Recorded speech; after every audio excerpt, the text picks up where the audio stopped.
Hi, this is Virginia Muskis, the Referral Diva, and this is the Get Connected show, the place where BNI members go to maximize their return on relationship. And this morning, I am so excited. I am privileged to have with us today none other than Bob Burg, the author of The Go-Giver, author of Endless Referrals, someone who has informed my business career for over a decade.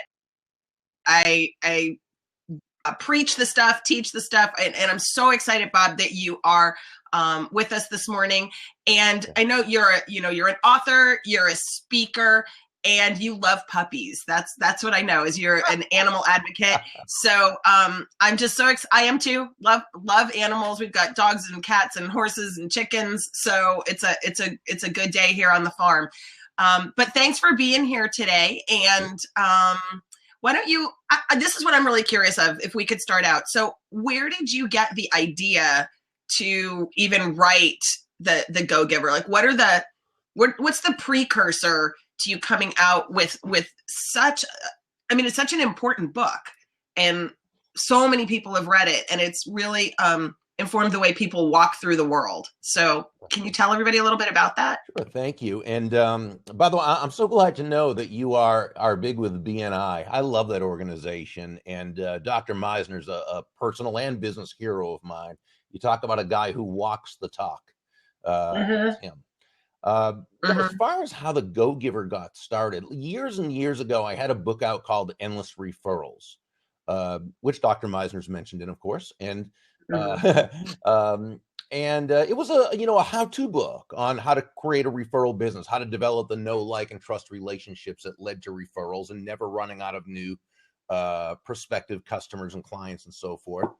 Through the years, though, I'd always enjoyed reading business parables, whether it was Og Mandino's Greatest Salesman in the World, or Klassen's Richest Man in Babylon, or The Wealthy Barber by Chilton. And you had, starting in the, I think the early 80s, if I recall, Doctors Blanchard and Johnson with the 1 Minute series. And through the years, my friends like Chris Widener and Robin Sharma, and all these people have written these fantastic parables. I've always enjoyed them so much. I think stories, and my Go-Giver co-author, John David Mann, said this, and I think this is so brilliant. He said, there's an old saying that that facts tell, stories sell. But as John said, even more than that they sell, it's probably that stories connect. Stories allow a heart-to-heart connection. And I think that with that connection there, then the selling is a very, very natural part of the process. And so, I always loved these stories, and I thought, wouldn't it be great if we could take the basic premise, if you will, of Endless Referrals, which was that all things being equal, people will do business with and refer business to those people they know, like, and trust. How do you get to that? Well, you focus on bringing value or giving value to others on an ongoing, consistent basis. Wouldn't it be cool to put that in a parable? So I actually carried around the idea of the Go-Giver for a few years, but I realized right away that trying to put it in a story to me wasn't going to work. It was outside, not my comfort zone. It was, but that's not an issue with me working outside the comfort zone. But as Dr. John Maxwell would say, it was outside my strength zone. It's one thing to write a how-to book. It's another thing to write an actual business parable. It's a whole different skill. Well, John David Mann, I knew he was the editor-in-chief of a magazine I used to write for. Brilliant guy, and everyone in that niche knew how brilliant he was. At that time, not many people knew him. Now this guy's co-authored about 5 or 6 New York Times bestsellers. He's totally in demand, and but he was still busy at that time. So I approached him and I asked, would he consider being the lead writer and storyteller of this, of this story? And he was busy at first. Fortunately, his wife, well, at the time his girlfriend, Anna, not fiance, now his wife, her mom lived in Tampa. So when they were over in Tampa, they said, they come across state to Jupiter, which is where I live, a suburb of West Palm Beach. And we discussed the story, the idea. So we met for about 3 hours for dinner one night. And they kind of took it home and discussed it. And one day John called me and said, I think we've got something here. Let's do this together. And I remember, I very professionally said, okay, well, that's great, John, thank you, and blah, blah, blah, and hung up. And I'm thinking, yeah. because I knew I knew John could work magic with this thing, and he's such a fantastic writer, and he's just as humble as he is brilliant, and so it's been a joy. So the Go Giver came out about, I think, 7 years ago or so, maybe 8. And now we just came out with the Go Giver Leader, which is a follow-up business parable focused more on leadership and influence. I'm excited. I'm excited for that. I think that's great. So there are 5 laws that you talk about in the book. And what I love about this is the reason I called this the Get Connected show is because I read Joe Sweeney's Networking is a Contact Sport. And in the book, usually in a book, 1 or 2 things will stick with me. And it said, networking isn't about getting business. It's the subtle art of connecting with others, get things done. And I thought, yeah, that really is what it's all about. So connecting to get things done and really sort of improve your circumstances or improve your little niche in the world. So there's 5 laws in the Go Giver that kind of speak to that. So can you share that with everybody? Sure. And Joe Sweeney's a great guy and a very, very talented author. I really recommend his work. The 5 laws themselves are the laws of value, compensation, influence, authenticity, and receptivity. And if you'd like, I can give a thumbnail version if you want, or however long you want. We can talk.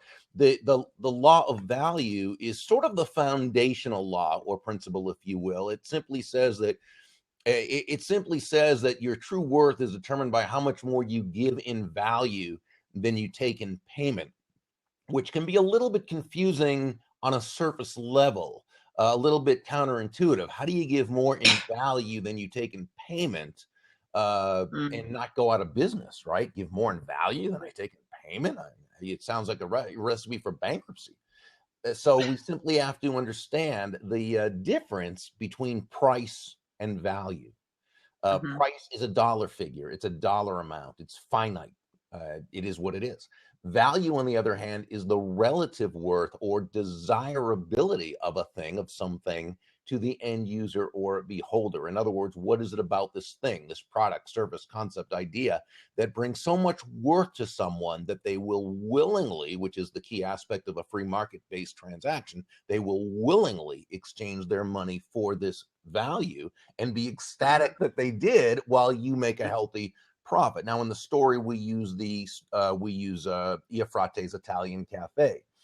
He started out as a hot dog vendor, what is a hot dog? Well, there can be good hot dogs and better hot dogs, but basically it's a commodity. If you're hungry and you pass by a hot dog stand and you like hot dogs, you get a hot dog. It's a commodity. But he provided such a great experience. He made people feel special and good about themselves. He remembered their names and their pets' names, and kids brought their parents and people made parties around it, right? And what he did is he gave so much more in value than simply what he took. But of course, he made a profit on every hot dog he sold. He then later had a very high-end, expensive restaurant that cost a pretty penny to eat there. But the whole atmosphere and the way you were treated and the food and the presentation was so fantastic. You always receive more in value, the relative worth, than what you paid, the price. Both parties came out ahead.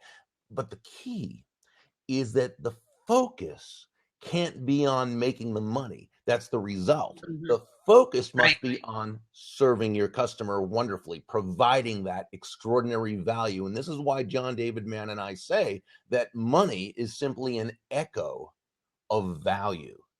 It's thunder to value's lightning, which means nothing more than that the value must come first, and the money you receive is a very natural and direct result of the value you've provided. And that's the law of value. I'll go through the others much quicker.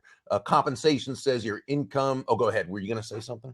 Yeah, I was going to say that, just kind of summing up that, like, I'm a math mind. So it seems to me that the money is the transaction, and it really is determined by market value. If you don't add value, right? Like, it's what will the consumer pay for the widget? Right. But when you add experience, and that's what you were talking about, was the experience. And it takes me over to Danielle Laporte, who says, we don't want stuff, we want feeling. So if you can figure out what your clients want to feel, give them the feeling, then they'll release the money because they want feeling good more than they want money. And it's just so kind of a. Yeah. Every thing that we as human beings do, our motivation when it comes right down to it, as Harry Brown used to say, is to seek happiness.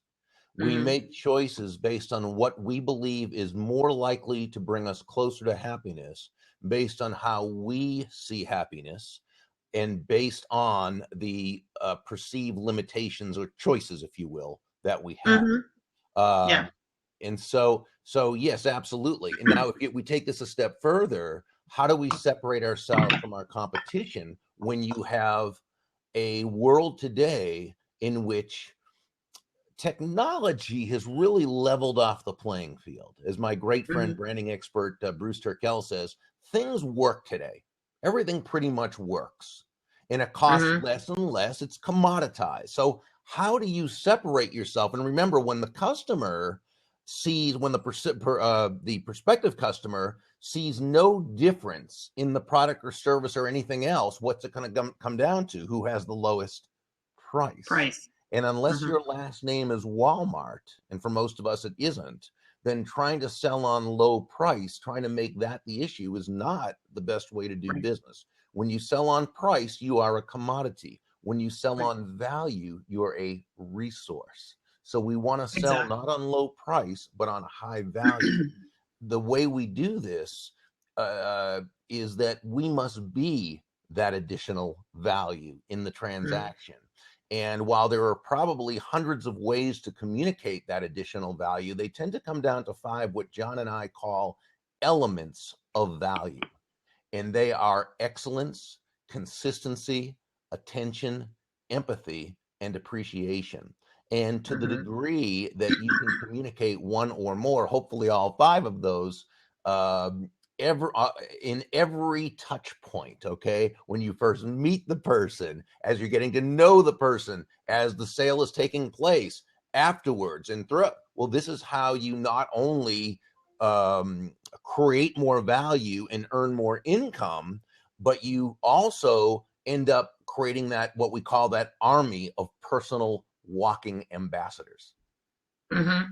It occurs to me as well, and then we'll get on to the second law. But you know, my show focuses primarily on helping BNI members get their return on relationship, and so those five things that you just mentioned need to be present in every single BNI meeting if you're going to want a visitor to join, because you're really in a BNI meeting.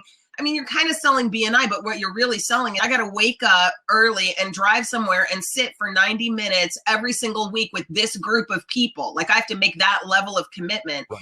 And if all of those elements aren't there, then it can make it much more difficult for a group like a BNI chapter to attract really a great referral partner, but also the kind of referral partner that becomes a raving fan for the group and is willing to go find the missing seats, the people that the other members need in order to fill out their contact sphere and have enough golden geese so that they're kind of churning through and making a good living on their BNI referrals. So could you say those five things again, nice and slow, so everybody who's listening can start thinking about how do we put those in our BNI chapter? Sure. They're excellence, consistency, attention, empathy, and appreciation. All right, guys, so you have your marching orders. So go to your leadership team, take those five things and say, how are we being excellent, right? How are we being consistent? Consistency is a big one, right? Like BNI meetings, they're supposed to be consistent. Sometimes we're not as diligent as maybe we should be. But yeah, so that's a great takeaway for those of you who are in leadership with BNI or who are in a BNI chapter. When those five elements are present, you definitely are going to grow your referral team, which is going to grow your income substantially. So let's go to the second law, Bob. Well, this is the law of compensation. And this one simply says your income is determined by how many people you serve and how well you serve them. So where law number one says to give more in value than you take in payment, law number two tells us that the more people whose lives we touch with the exceptional value we provide, the more money with which we'll be rewarded. One of the mentors in the story was Nicole Martin. We called her the CEO in the story. And she explained to Joe, the protege, that law number one, and this is an issue she had to get through herself, that law number one, the law of value, it's fantastic. You have to provide that exceptional value. But providing great value to one person isn't going to bring you any kind of significant income. Law number Right. two, law number one is about your potential income. Law number two is about impact. How many lives you're able to impact with that exceptional value. So what we need to Mhm. do is leverage our value and expand our reach. That's one reason why referrals are so vital to a thriving, robust business. Referrals have really referred prospects. I think there are four basic benefits to a referred prospect. Very quickly, referred prospects are easier to set the appointment with because you're going in on Mhm. borrowed influence. With referred prospects, price is less of an issue. Again, that doesn't mean it's a non-issue or not an issue, but it's less of an issue, again, because of that borrowed influence. So you can sell on value rather than low price. Number three, with referred prospects, it's easier to complete the transaction or close the sale, if you will. Right.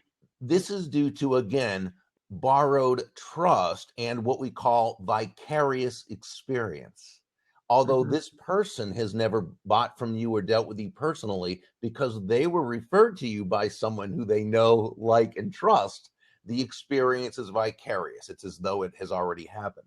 And benefit number four is that referred prospects are already of the mindset that you work on a referral basis because that's how they met you. So in their Right. mind, in their paradigm, in their way they see the world, bless you, you meet people through referral, you sell on value rather than price, you complete the transaction, and you get more referrals. This is why when someone's in one of your BNI organizations, it's so valuable, because every other member of their group is not a prospect for their business. Some are, many of them are, but it's not always going to be. But they all know their 250 people. They all have that 250 people within their personal spheres of influence. So if you're able to create relationships with those in your BNI group, and these people feel so good about you, they know you, they like you, they trust you, they're out there being your personal walking ambassador. Wow. Now you've got, really, you've created a context for huge success in your BNI group. Mhm. Yeah, and what's really interesting about that is also the concept of the leverage. So what I teach BNI members to do is go to their meeting, create their list of what everybody wants, and then spend 15 minutes a day actively on an active scavenger hunt. Like, I'm going to find a person, I'm going to find somebody. Mm-hmm. And if you do that and you have a chapter of 40, if you think about it, that means every day that the group collectively is spending 10 hours prospecting for each other. Multiply Right. that times 4 days a week because you did your meeting one day. You're getting a full work week of just prospecting, which most entrepreneurs are stuck doing by themselves, which is no wonder why they're frazzled, overwhelmed, overworked, and riding a revenue roller coaster, right? Because they have to do 40 hours of prospecting just to fill the hopper, and then they have to sell and deliver and manage and all the other stuff. The whole Michael Gerber E-Myth. It's no wonder we're working 80-hour weeks trying to make things work, and the leverage is right there. So it's about how many people can you add exceptional value to, and who can help you do that, which is the whole point of the referral.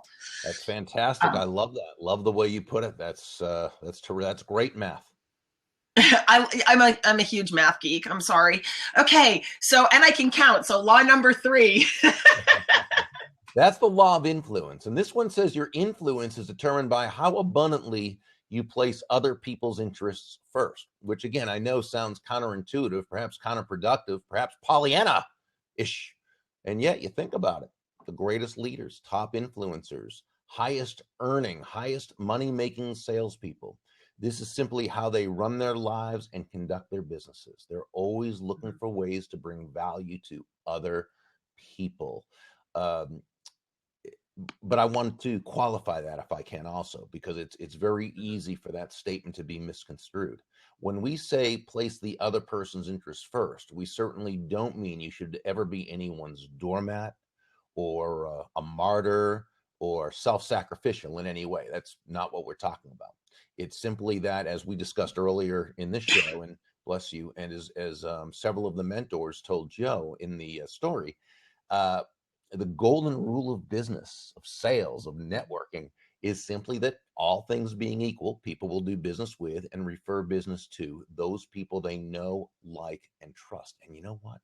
There's no faster, more powerful, or more effective way to elicit those feelings toward you from others than by well, by moving from an I focus or a me focus to an other focus, looking for ways to, as Sam, one of the mentors in the story, told the protege Joe, to make your win about the other person's win.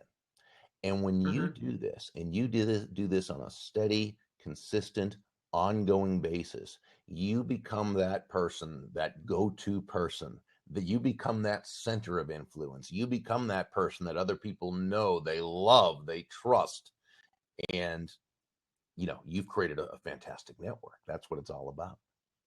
Yeah, and I think what you want to do then is you really want to be that person that everyone comes to first. So in my mind, and I learned this from Callan Rush, everybody has a top of mind problem. The one problem that if they could just get it fixed today, life would be great. It could be if my relationships were going well, or if I lost 50 pounds, or if I just had more money, or whatever it is. We all have a thought in our head, and that's the top of mind problem. And like, if my top of mind problem has nothing to do with what you sell, you can't sell me. So all you can do is chip away at all the problems until I express the problem that you can solve, and then you get me, right? But you might have to do 5 or 6 referrals to get that person down the list to be ready to say yes to you. But by the time it comes time for them to say yes to you, you've helped them solve so many problems that it's just a yes. Like, oh, now I need what you have. How much? Here's the check. Well, and they might also be a great referral source for you, because as you become a problem solver in their life, whether it's through your solutions or the solutions of others, you're still providing solutions, and that person still feels so great about you.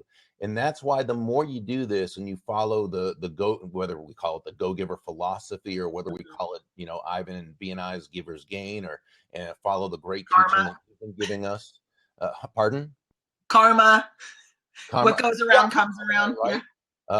Yeah. It's still, what it's about is it's connecting with people on this level, and really then attracting very like-minded people into your network. And there's nothing more powerful than a network of people who are all watching each other's back, who are all looking out for each other. And wow, as that happens, now we're talking a great network. Yeah, absolutely. All right, law number 4. Well, this is the law. I didn't give you enough time to even take a sip of coffee. Sorry. No, that's okay. Should we say this blab brought to you by Duncan? America runs. I wonder if we can get paid for that. Exceptional. Now they might say, "Hey, Burg, stop talking about us," right? The law of authenticity really just says that the most valuable gift you have to offer is yourself. Mm-hmm. And the word authenticity is bandied about so much these days. It's almost lost its authenticity. And yet, what is it really? Well, in the story, Deborah Davenport, one of the mentors, shared that a very important lesson she learned was that all the skills in the world, the sales skills, technical skills, people skills, as important as they are, and hey, they all are very, very important, they're also all for naught if you don't come at it from your true, your true authentic core.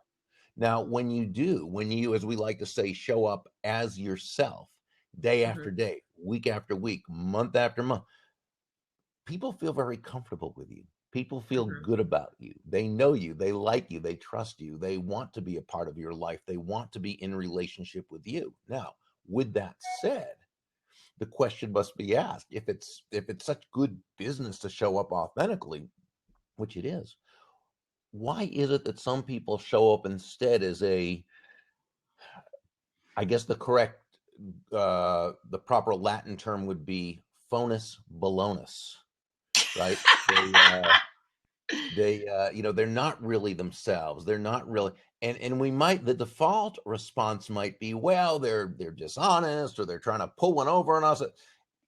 Not usually. I mean, it's a big world. There's lots of people out there, and there are some people like that, and we've got to certainly be aware of that. But I don't think that's usually the case. 99.9% of the time, Virginia, when someone kind of appears not to be authentic, when they seem to not really be themselves or really letting their true self shine, it's because they simply don't have the self-confidence to do so. Mm-hmm.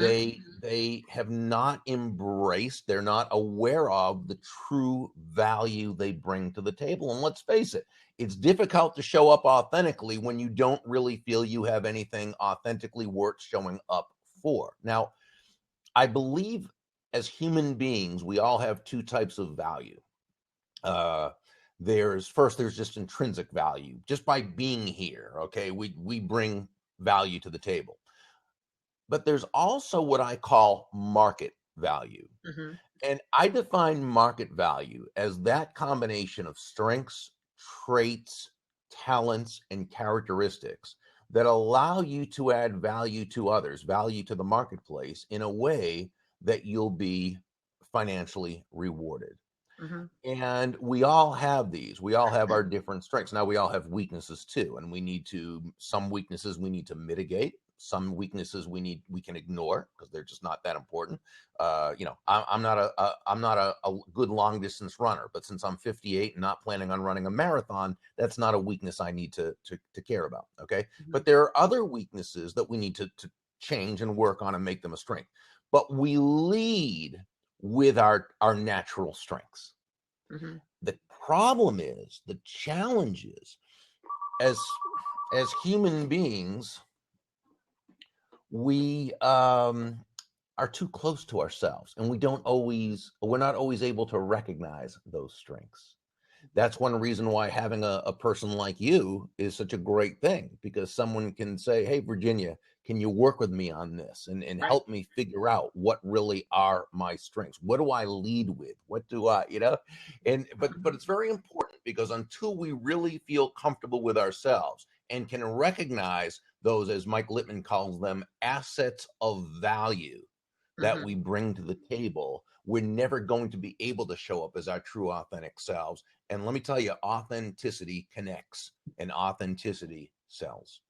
And from a marketing perspective, Bob, I don't know what you think of this, but one of the things that I think can really kind of stymie authenticity in a referral or a sales context is the notion that everybody could be my client, right? Like, so anybody with eyes is a client to buy your book, which really isn't the case, because there are all kinds of you got to be my guru. I got to have interest in the topic. There has to be more to it. And yet so many entrepreneurs are afraid that if they narrow in their focus and they just serve the people that think like they think, the Simon Sinek, right? They think like you think, they believe what you believe, and they want the same things you want. And then you're going to take them on a journey to what they want, to giving them the thing that they want. When you start to show up like that, the problem is, and I talked about this a couple of weeks ago with Eddie Esposito, the problem is probably 75% of the room doesn't like you. They don't want to do business with you. And he told a story of bringing up 4 different Referral Institute certified networker trainers, and each one told their personal passion narrative. They call it an emotionally charged connection story, right? So for me, it's a personal passion narrative. Why do I do what I do? Who am I? And how did I get to here? And he was so sure that a bunch of people, like one person, was going to get everybody. But sure as the day is long, the room split across all 4. And one of the people said, look at all the people who don't want me. And Eddie said, look at all the people who do. Like, focus on the people who do like you, because as an entrepreneur, what do we need?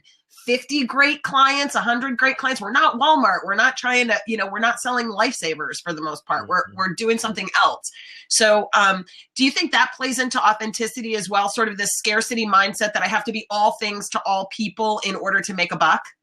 Oh, that's a great point. We not only do we not need to be all things to all people, we never will be all things to all people. So the more we can be very, very specific, I call it the marketing bridge. Do they need what I have to offer? Do they want what I have to offer? And can they afford what I have to offer? Now, they may need it, but not want it. And if that's the case, well, that's why it's called selling, but it also might be the wrong market for you, because what you want to do is you want to go where people need it and they also want it. Now, by the way, it might be a product or service they don't need, but they just want. If that's the case, you can put need out there. But what I'm saying is, Right. even if, in other words, there are some things, I mean, you don't need a Mercedes, but you might want a Mercedes. You know what I'm saying? So there's certain things people don't need, but we want. That's part of life, is joy of wanting certain things. But if it's something that someone would need, they also need to want it, or you need to be able to show them why they would want it. And then, do they need it? Do they want it? Can they afford it? Are they qualified? And they may not be either. So people have got to pass. So what you do is, the more you can focus on that, where they need it, they want it, they can afford it, where it aligns with what you're selling. Well, there's your market right there. Yeah. So I really feel that authenticity it's such a conglomerate of being willing to be vulnerable, the way Brene Brown talks about vulnerability, and the willingness to get specific about your market and serve people who are like you. And because it's easier, if I think you're like me, it's easier for me to trust you. If you reflect back to me who I am, because we believe the same things and we like the same things and we have the same values, it's much easier to create enough relationship there to create a referral or create a sale. So I think that for me is a huge part of, it's probably one of the biggest marketing mistakes that solopreneurs and micro businesses make, is this need to the fear that if they specified and they got really narrow, that they couldn't attract anything. And my typical response is, well, how's that working for you? Because they wouldn't be coming to me if it were working. So it's kind of a weird paradox. So what's your fifth law? Well, that's the law of receptivity. And the law of receptivity simply says the key to effective giving is to stay open to receiving. It means that along with breathing out, you've got to breathe in as well. We breathe out carbon dioxide, we breathe in oxygen. We breathe out, which is giving. We breathe in, which is receiving. There are so many messages of lack, unfortunately, in this world regarding money, regarding prosperity. You see so much anti-business and if you got wealthy, you had to do something to someone. And again, there are all sorts of people out there. You've got to be wary, or conscious, I should say. But by and large, especially the more free market an economy is, where people are not forced to buy or to do business with other people, the only way you can make a lot of money is by giving exceptional value to a lot of people. Okay, so what we've got to understand is, despite what we so often hear and see and read and all the horrible stories, by and large, 99.9% of the time, those aren't true. Giving and receiving are not opposite concepts. Giving and receiving are simply two sides of the very same coin. The key is, not am I a giver or a receiver, right? It's you are a giver and a receiver. Right. The focus, though, needs to be on the giving. It's what comes first. The giving comes first. You focus on the giving of value. You focus on the giving, and then you allow the receiving. And when you do that, now you have created the context where you will be very, very abundant. It occurs to me too, on the receiving end, we've been taught it's better to give than to receive. And one day I remember being at church and saying to the pastor, so if we're all giving, where does the receive, like, if it's better to give than to receive, and receiving is bad, where does all the giving go? Like, if there's nobody receiving, then my giving is pointless. My giving is fruitless because I'm not providing this value, right? So that the idea of receiving is really important. And along with that, and I'm going to toss this your way too, I believe that there is a way to actively receive, and it's called gratitude. And that, so there's actually giving and gratitude, which is how we receive. Because, I see people, you say, oh, you look nice today. And they go, oh, not really. I got out of bed late and my hair looks bad. So they deflect back every kindness that comes their way. Or someone wants to buy you a cup of coffee, right? You're going to go have a one-to-one and someone says, I'll get you coffee. And you go, no, I will get the coffee. And you kind of stole their give, by not being willing to receive, and then just be grateful. Write a note, send a gift card, send a book, send an article, do something nice for them that doesn't involve spending money. And then you've evened out the transaction. You've balanced the scales of the transaction. What do you think? Where do you think appreciation and gratitude falls in on all of this? Oh, gratitude is everything. Absolutely. And that allows us to receive. Yeah, you hit it right on the head.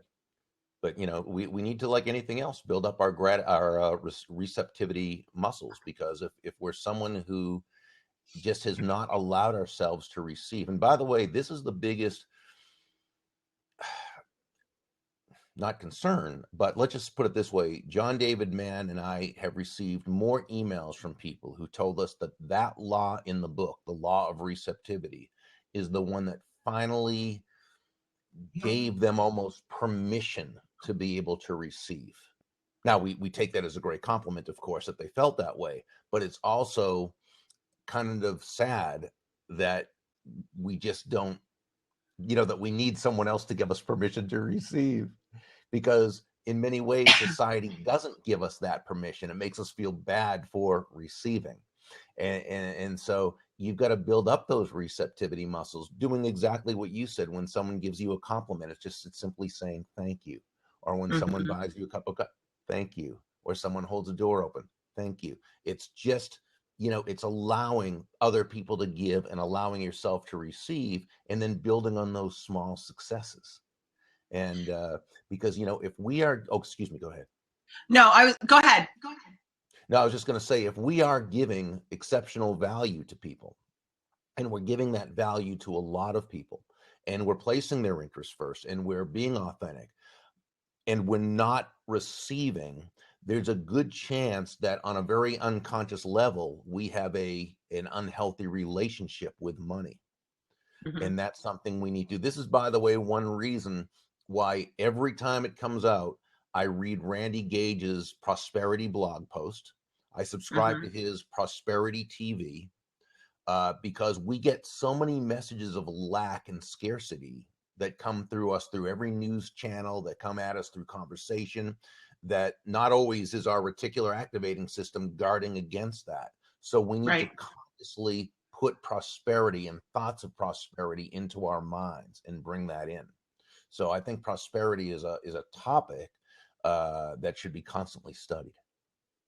Yeah, and I won't get into a big political discussion, but it's so interesting on why it's so difficult for us to give and receive. Like why that concept is so difficult is because it's actually polarized and politicized in politics and in the media and in those places, right? So there's a whole discussion about whether or not people who receive are worthy to receive, if they should receive, and if those who are giving freely, or if they're being coerced in their giving so that people who don't deserve get, like, there's all this kind of weird stuff going on about who has to give and who can give and who's allowed to receive and what they're allowed to receive. And there's all this judgment flying around on giving and receiving, when, my goodness, it's such an easy thing, I mean, when I reached out to you and I said, hey, we gave you props, and you said thank you, and I said, want to talk on the show, and you said thank you, and I felt that was a real gift, and I think you felt it was kind of a gift, and we're like, yay, a gift. And that, this isn't hard. No. Right? Nobody's unworthy or not worthy or whatever. It's just like, wow, this is great. And I wish we could get to a place. We might not be able to get to it maybe as a nation or as a globe, but we can certainly make the little ripple effect in our own communities with the people that surround us. And if enough people are doing it, we can make a nice, quiet little ripple effect. Well, absolutely. Remember, it's not going to be our politicians who bring people together. They get reelected because they're able to keep people apart and separate and at war with one another. Okay. It's got to be all of us as individuals. Spreading this kind of message by living that kind of life, teaching those who are receptive to it, and continuing to make a dent. So, I think all we can do is the best we can do. Yeah, I think that's great. So, I'm going to let everybody who's watching know if you've got questions for Bob, you can type /Q in the chat, and the questions will pop up, and Bob can answer some questions. And I'm just going to ask this one last question. I'm a huge fan of the study of influence, Bob. I think that influence really is what we're after. So if you truly want to be a change agent, if you truly want to make a difference, starting with yourself, then permeating out to your family and then your community, influence is where it's at. So how does all this giving and receiving and authenticity and consistency and how does all of that roll into a package that creates the kind of influence that we need to have an impact in the lives of the people around us? Well, I think we have to understand first that when you define influence on a very, very basic level, it's nothing more than the ability to move a person or persons to a desired action, usually within the context of a specific goal. Now, that's the definition. I don't think it's the essence of influence, though. I think the essence of influence is pull. It's an attraction. It's not push. I've never heard anyone say, wow, that Dave or that Virginia, she is so influential. She has a lot of push with people. No, because she has a pull with people. And I think that's what influence really is. Dale Carnegie, in his classic, How to Win Friends and Influence People, I think his underlying premise, and I thought this was so brilliant, was when he wrote, ultimately, people do things for their reasons, not our reasons. And so, in my opinion, the great influencer, the great leader, asks themselves questions constantly, such as, how does what I'm asking this person to do, how does it align with their goals, with their wants, their needs, their desires? How does what I'm asking this other person to do, how does what I want that other person to do align with their values? And when we ask ourselves these questions intelligently, thoughtfully, genuinely, authentically, not as a way to manipulate another human being into doing our will, but as a way to build everyone in the process, that brings us a lot closer to having earned their commitment to take that action. Commitment rather than a sense of compliance or feeling forced or bullied or what have you. One of my great mentors, her name is Dondi Scumaci.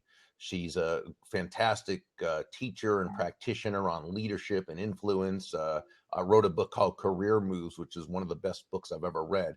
And I love what Dondi says about this. She says, when it comes to leadership and influence, compliance will never take you where commitment can go. See, I think great leaders, great influencers realize that they accomplish great things with others. And the best of them understand that when it comes right down to it, it's never about themselves. Great leadership is never about the leader. Great influence is never about the influencer. And great salesmanship is never about the salesperson. It's about everyone. It's about the other person. It's about everyone whose lives you choose to touch or have the opportunity to touch with the exceptional value you provide. And I think when we focus on it that way, that's where leadership and influence really happens. Yeah, and I think in the context of BNI, I just picked up, I'm kind of gleaning little bits and pieces to kind of tie this back around to those of you who are leading in your BNI chapters and working on BNI, the difference between commitment and compliance.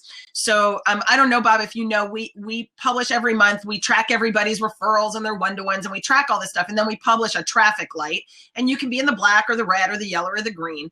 And I think sometimes we use that as like a club, like you're doing red and you should be doing yellow, right? Like this is not good. So we're kind of using the compliance model, which is BNI says we have to do these things, so we have to do these things. And BNI actually is just a system. Somebody asked me, does it work? I said, no, it just sits there like the treadmill in your bedroom that has the clothes hanging on it. It just like it's just a system, right? It's a system like the Go Giver system, right? It's just a system. Does the Go Giver system work? No, it just sits there. If you use it, if you work, then you'll get a result. So,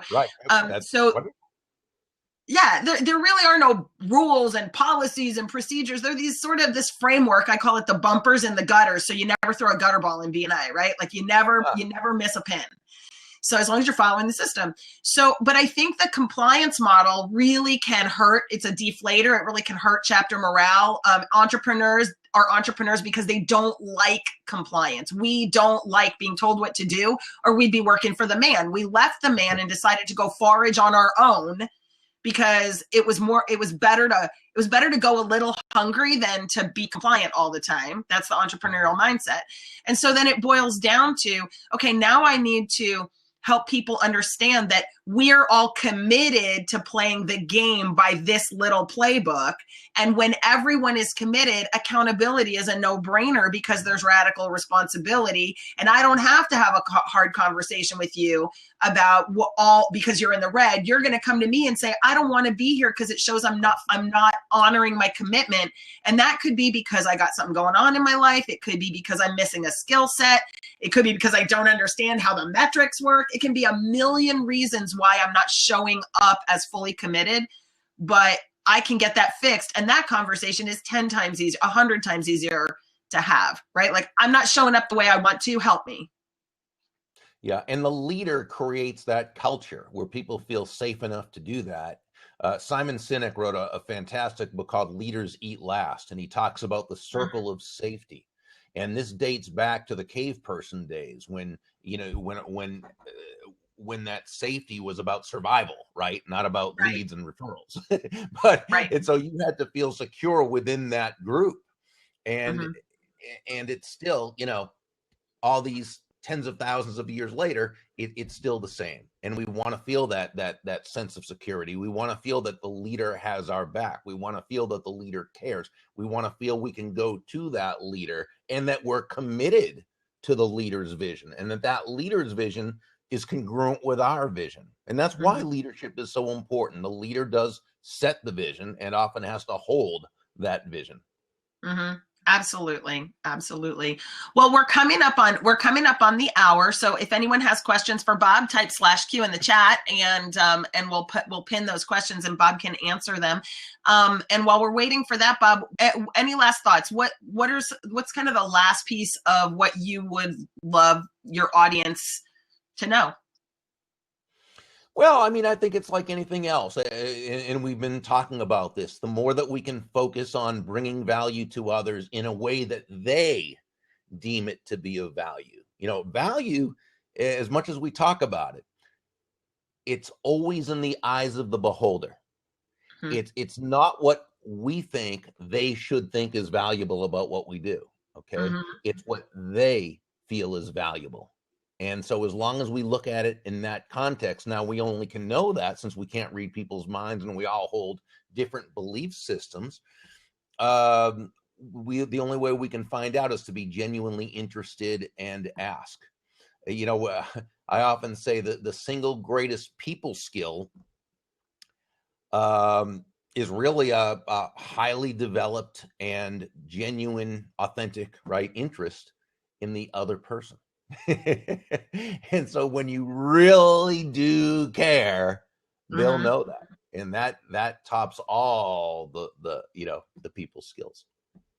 Absolutely. And what's the best way to show somebody you care? There's many ways to show them you care, but attention is one thing. Asking questions is another thing. Attention is another thing.